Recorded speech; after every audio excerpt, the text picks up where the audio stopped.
Ya, bertemu kembali Jemaat GKK dan pemirsa sekalian di Musik Corner. Kita membahas nyanyian jemaat part 2 ya. Nah, yang namanya nyanyian jemaat itu sebetulnya nyanyian orang banyak ya. Bisa 10, bisa 100, bisa 1000. Ya, ciri-ciri nyanyian orang banyak kan kata-katanya sederhana, notasinya juga nggak ngejelimet lah begitu ya. Cuma kita tujukan untuk memuliakan Tuhan. Itu sih nyanyian orang banyak ya. Nyanyian orang banyak, nyanyian jemaat yang lain juga ada di dunia ini. Penonton sepak bola, ya itu kan buat apa? Mendukung pemainnya. Tapi kalau kita ini khusus untuk memuliakan Tuhan. Nah, yang lalu kan kita sempat di bagian 1 terakhir membahas gereja ortodoks itu pada tahun 1050-an.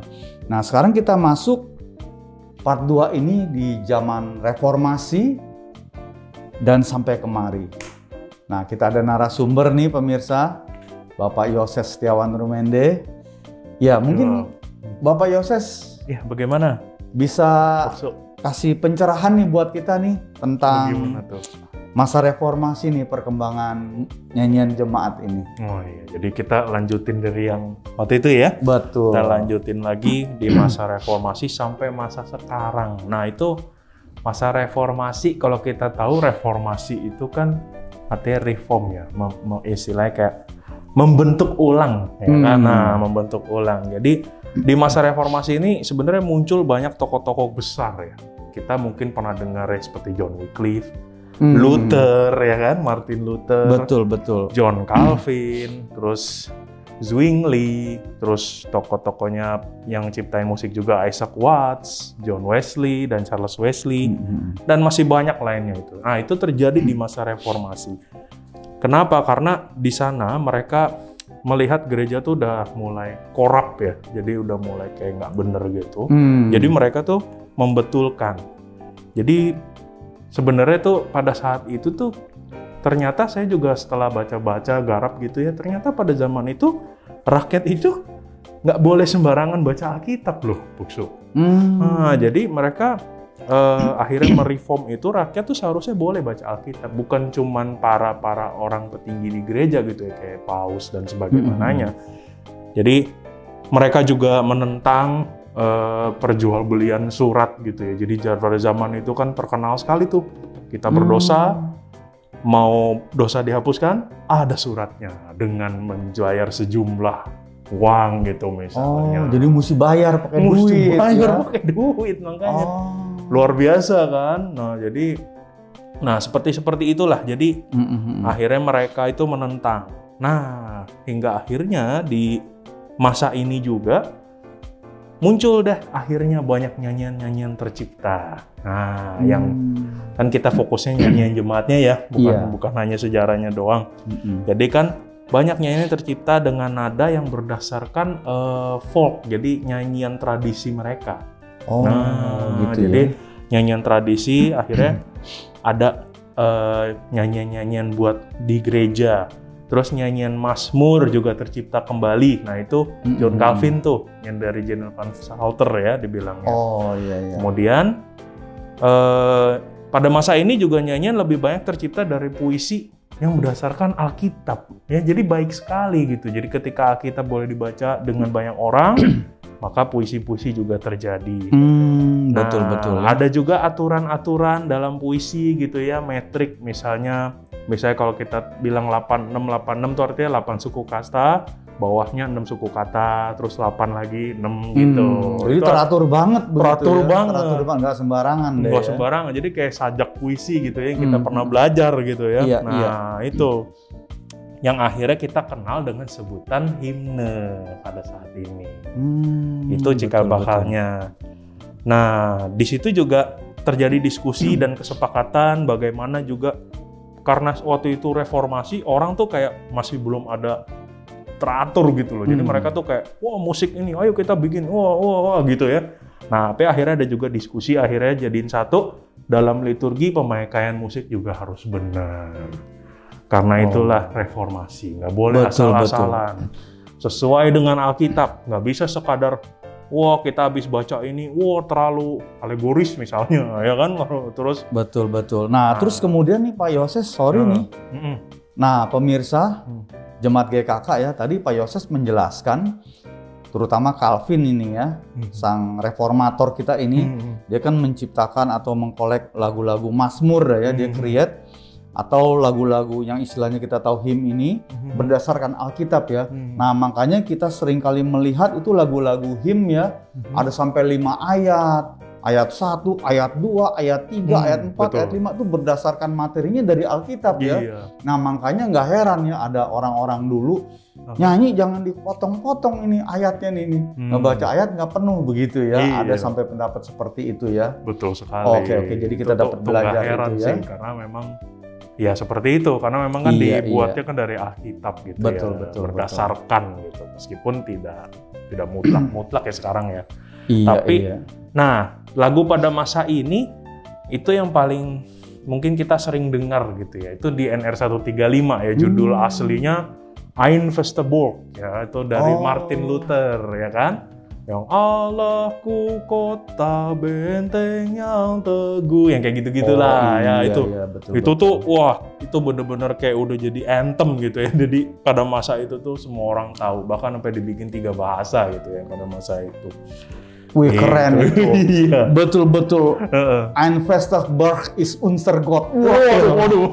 Mantep banget itu ya. Itu dia, Almighty Allahku. Fortress ya. Allahku benteng yang teguh ya. Iya, Allahku Betul, benteng betul, yang betul, teguh, betul. luar biasa ya. Itu masa reformasi itu dia. Iya, kemudian nih Pak Yoses ya. Setelah kita melihat dari zaman Calvin, Luther, terus kan mereka udah lewat tuh abadnya ya. Udah. Terus kita masuk abad 18, 19. Nah, itu kira-kira apa aja yang terjadi itu Pak Yoses? Karena kan nyanyian jemaat itu ya, pemirsa, jemaat GKK yang dikasih Tuhan, ini 2000-an tahun lebih itu. Nah, kita mau denger nih sekarang perkembangannya di abad 18-19, apa aja nih yang terjadi nih kira-kira Pak Yoses? Wah, itu karena mereka berdasarkan ini ya, jadi mereka ini kan kayak bener-bener kayak tonggak sejarah gitu ya di reformasi itu ya, makanya sangat terkenal. Nah itu akhirnya penerus-penerusnya gitu ya, orang-orang yang memang dipanggil Tuhan juga gitu ya, itu mereka melihat bahwa himne ini nih satu tren yang luar biasa gitu ya. Jadi satu tren yang baik sekali gitu. Nah, himne pun tuh akhirnya semakin berkembang tuh. Himne yang tadi kita bilang nyanyian jemaat itu semakin berkembang, dan akhirnya mulai tercipta lagi tuh himne-himne baru, namun udah mulai berkembang. Jadi berdasarkan kesaksian pribadi juga, berdasarkan khotbah, akhirnya berkembang tuh.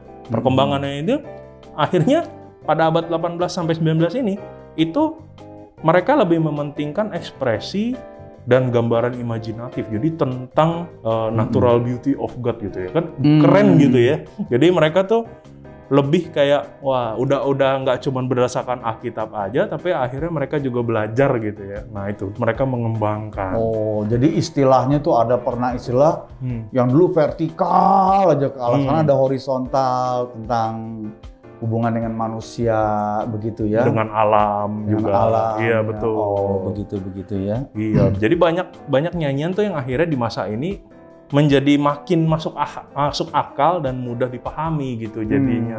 Jadi nggak terlalu wah yang tadi dibilang tuh terlalu syairnya nggak jauh di sana gitu, kita di sini menderita terus gitu ya. Oke.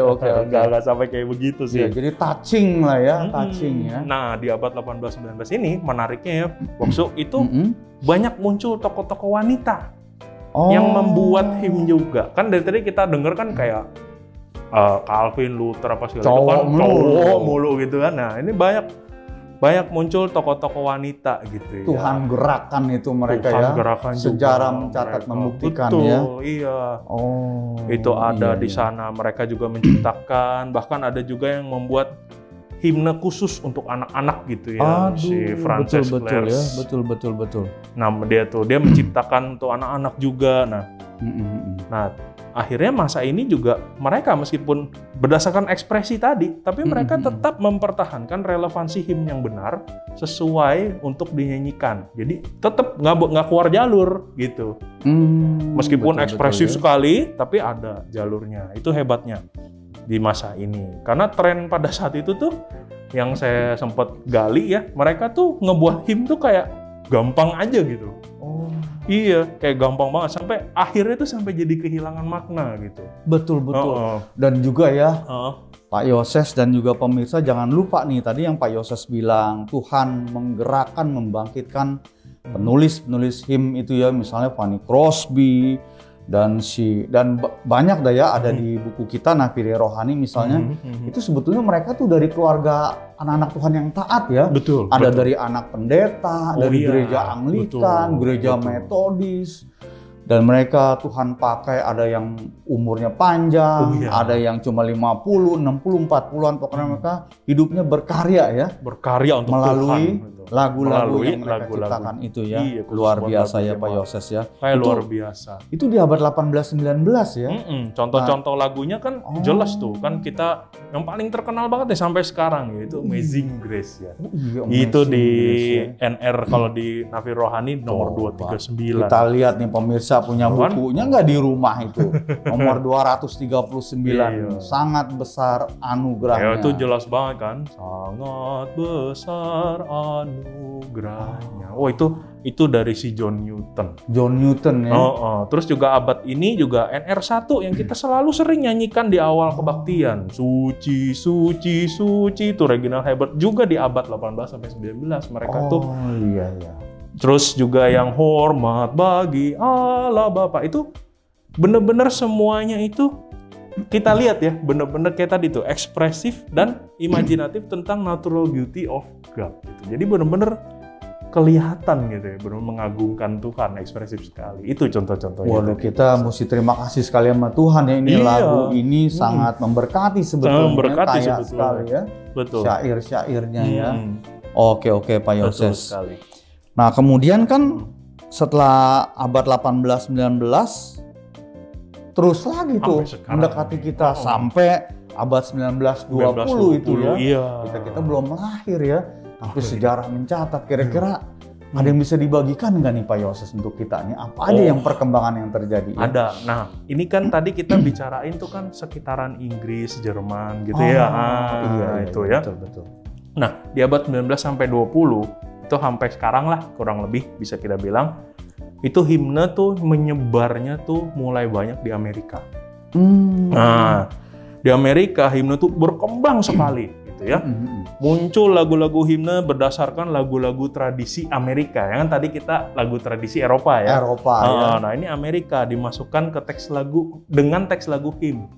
Seperti contoh lagu itu yang Come down fount of every blessing, yang kayak gitu-gitu tuh. Ada di NR12 tuh Pak Yoses, mantep banget kita suka nyanyi. Itu bagus itu lagu. Itu memang berdasarkan tune-nya, jadi tune melodinya itu sebenarnya dari folk song.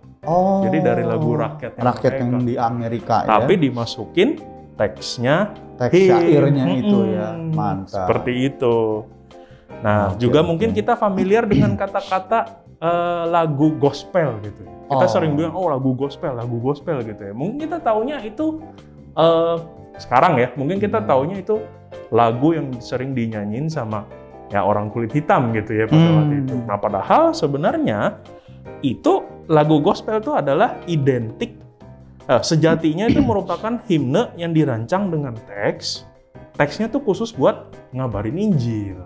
Makanya dia bilang gospel hymn. Ya, itu. Iya, betul ya. Gitu dia. Nah, memang kenapa sih lagu-lagu kayak begitu tuh keluar gitu ya? Gospel tuh kenapa keluar tuh? Nah, karena pada masa itu tren tuh KKR di mana-mana.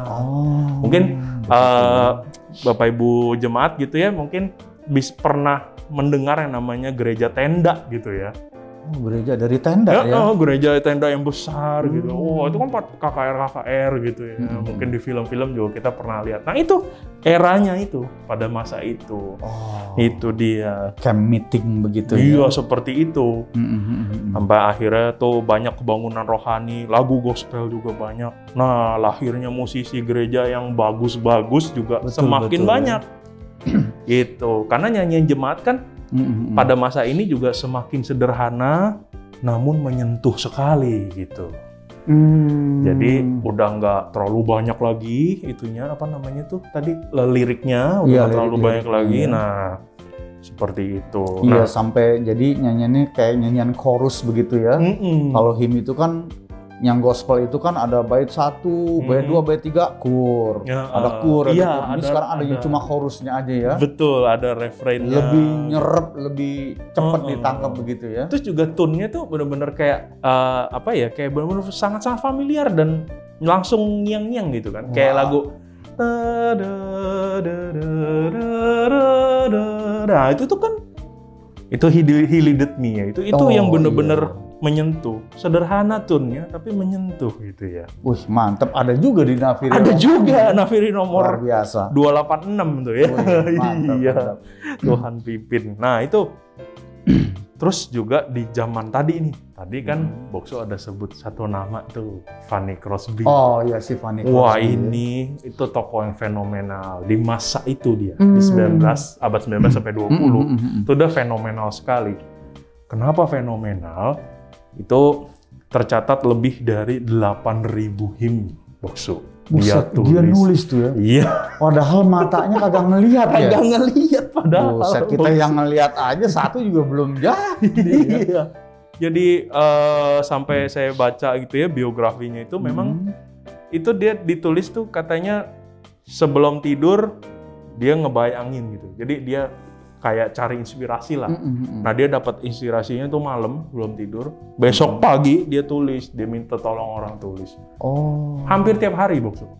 Hampir tiap hari Bokso. Jadi iya. luar biasa. Itu juga selain itu juga memang dia harus memenuhi kebutuhan ya publisher ya waktu itu kan karena buku hymn juga banyak sekali gitu kan. Betul. Ya.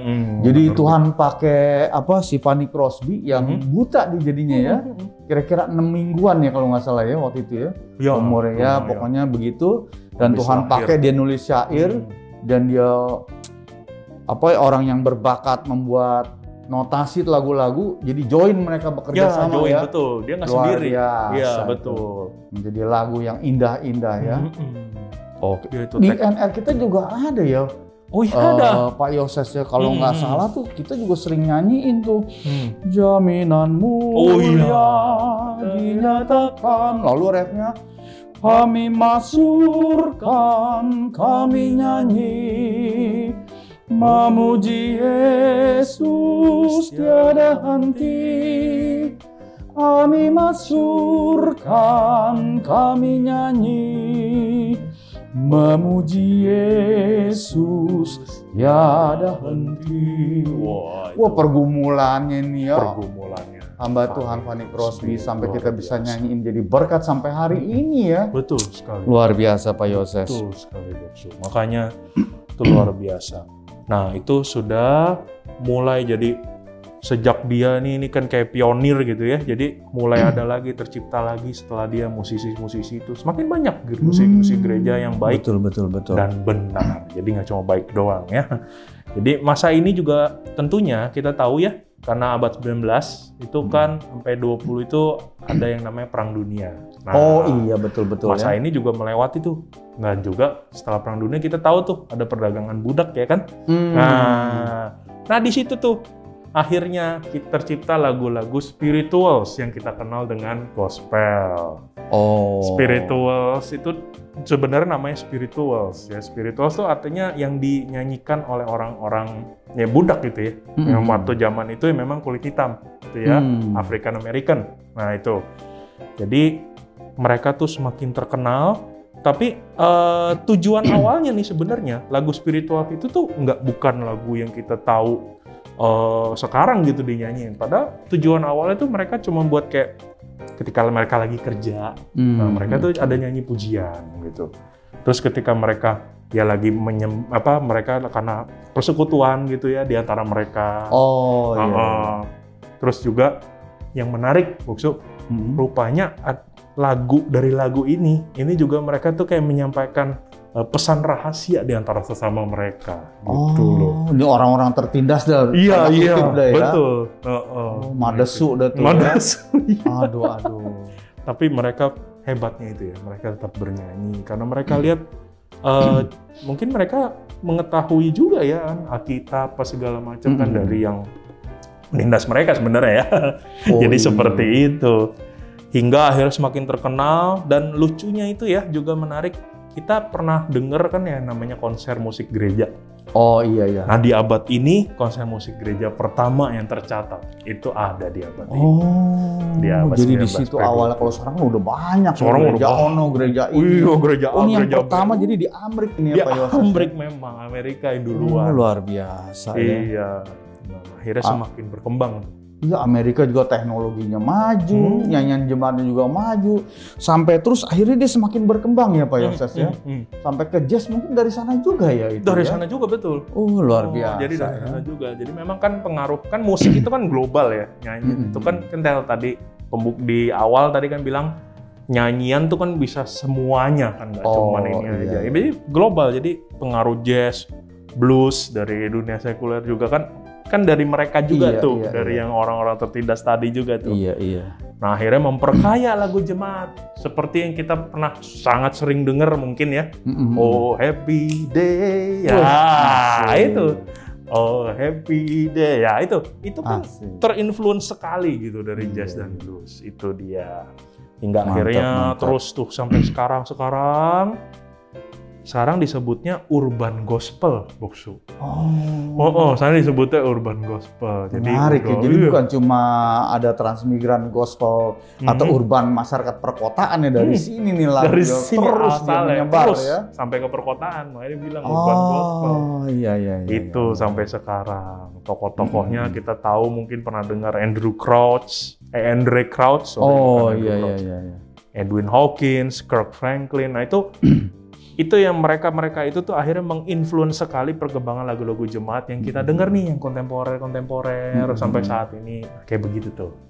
Oke. Gitu. Jadi itu perkembangannya kita bisa dapat ya, jemaat sekalian pemirsa. Jadi tadi dari Eropa itu misalnya Jerman, Inggris, Prancis, lalu pindah ke Amerika, tetapi syairnya nggak berubah. Notasi boleh pakai yang rakyat punya, dan juga berkembang sampai kita ini 2020-an ya. Tuhan memakai gereja-gereja, anak-anak Tuhan untuk menciptakan lagu-lagu untuk memuliakan nama Tuhan. Amin. Nah, ini sekarang nih Pak Yoses ya, kalau bagaimana? kita mau masuk kesimpulan misalnya nih ya. Bisa. Ini kan kita tadi udah denger nih pemirsa ya. Eropa, yaitu Jerman, Inggris, Prancis, Amerika. Tuhan pakai mereka untuk mengembangkan, terus menambahkan lagu-lagu jemaat begitu maju. Nah keadaannya bagaimana nih Pak Yoses di sana, dan kita jadi mesti bagaimana nih kita nih Pak Yoses antisipasinya ya? Keadaan sekarang ya? Iya nih. Nah ini hal yang menarik nih, di Jerman sama Inggris gitu ya. Itu sampai sekarang ya khususnya ya mereka di Eropa lah, itu nyanyian jemaat tuh sebenarnya masih terus bertambah sih, masih bagus. Namun kita mungkin pernah dengar juga ya di Jerman, di Inggris itu kan aliran-aliran dari luar tuh masuk juga tuh ya. Betul. Ada aliran saleh tuh pietisme kalau nggak salah. Iya. Nah itu kan juga bagus tuh pietisme Jerman betul. Terus metodis dari Inggris itu kan bagus juga sebenarnya kan. Akhirnya menginfluence lagu-lagu jadi bagus gitu ya. Tapi kita lihat ya ironisnya sekarang Eropa itu kan kekristenan lesu ya. Lesu ya. Iya, lumayan dijual ya. Iya, gereja jual jadi bar lah, ada yang jadi kalau nggak salah masjid ya. Ada juga yang jadi itu. Itu jadi memang lumayan tuh. Lumayan lesu gitu. Bahkan buat orang Eropa, agama itu udah nggak relevan buat mereka. Aduh. Iya, sebagian besar. Sayang sekali. Tuh. Nah, mungkin bagaimana tuh Boksu? Mungkin kita kayaknya nggak boleh kayak gitu kali ya. Kita tahu kan. Soalnya Pak Yesus ada yang bilang gini nih, Itu di Eropa, di Amerika kan negara udah maju, jadi iman nggak perlu. Semuanya udah nggak usah ngandelin Tuhan, moral, etika semua dibablas. Padahal kalau kita mau balik ke Alkitab, ada tuh ya tentang apa tuh, yang kekudusan kah, ketaatan atau itu kali barangkali itu ya Pak Yoses ya, perlu kita. Padahal dengan mengetahui perkembangan yang tadi tuh, kita udah tahu, itu kan luar biasa ya karya Tuhan gitu kan. Alangkah baiknya kita tuh menghargai nyanyian jemaat gitu kan. Alangkah baiknya juga nyanyian-nyanyian itu tuh akhirnya tetap membuat kita menjadi taat dan tetap di track yang benar, yaitu menjaga kekudusan kita dan tetap memuji Tuhan. Betul. Ya. Karena kan balik lagi seperti yang part 1 kita waktu itu. Oh iya betul, apa tuh ya? Core basicnya adalah nyanyian jemaat itu kan sebagai ucapan syukur kepada Tuhan. Kepada Tuhan. Betul. Betul. Baik deh Pak Yoses. Iya. Thank you banget ini ya untuk info-infonya. Sama-sama, Buksu. Nah, jemaat sekalian, kita selesai juga akhirnya Musik Corner di part 2 ini nyanyian jemaat.